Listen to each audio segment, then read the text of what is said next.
Why is it important to combine food for better health? Part 2.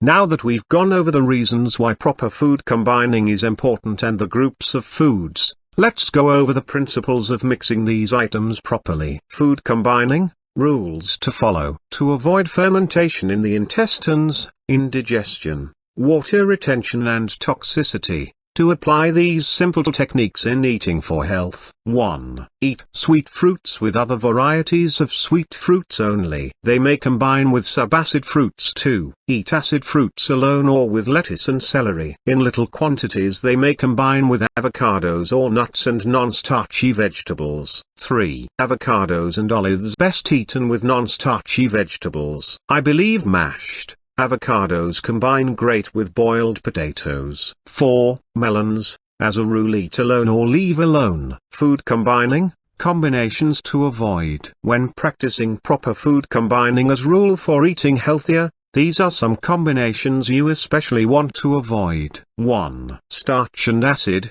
for example tomato and potato. 2. Protein and protein, avocados and nuts. 3. Sweets and starch, maple syrup and rice. Food combining, comments on other food items. 1. Never, ever eat fresh fruits with cooked meals. Save for the avocado and even then, with caution. 2. Lettuce and celery combine with anything. Eat these raw. 3. Meat and fish, eat these substances in very, very little quantities, one at a time and with no, low-starch vegetables exclusively. 4. Bread, well, here is a thought. Nature doesn't produce bread. If you must eat this item, eat as little of it as possible, toasted and with vegetables and fat only. Also, to be considered is this fact, you're only being rendered as soggy as that bread, and if you're male, it has the tendency to throw your sexuality out of sync. Ever wonder why some guys have breasts? Well,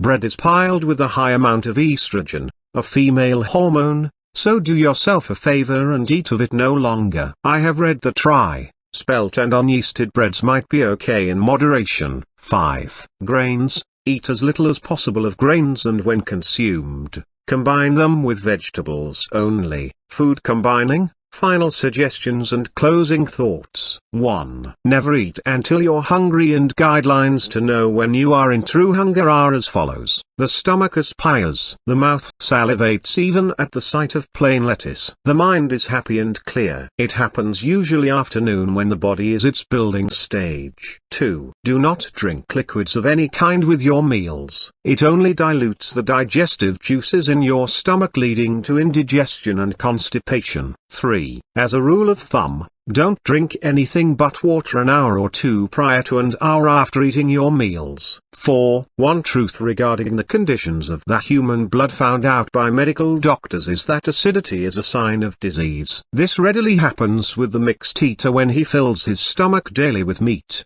starch, confectioneries and fruit all at the same time. If you are not fully convinced, next time you sit down to your Sunday dinner, have your usual menu served for an imaginary guest. Empty his portion in a pot, using the same quantities that you eat and drink yourself. Stir thoroughly, and then bake this in an oven at 500 degrees Fahrenheit for no less than 30 minutes. Place a cover on the pot and leave it overnight. When you remove the cover the next day, a distinct surprise will await you. That surprise is also in your digestive tract and has and will continue to be there every day as a result of improper food combining. In nature, such as exists in the animal kingdom, there are no mixtures at all. The ideal and most natural method of eating is the mono diet. Truthfully, one kind of fresh organic fruit, when in season, should constitute a meal and you will find yourself better nourished. However, going back to that simplicity is very difficult in our complicated world. This is why, as an alternative, you should apply the guidelines above when eating for health. So, at all times, follow these food combining principles properly and your body will thank you for years to come that you did.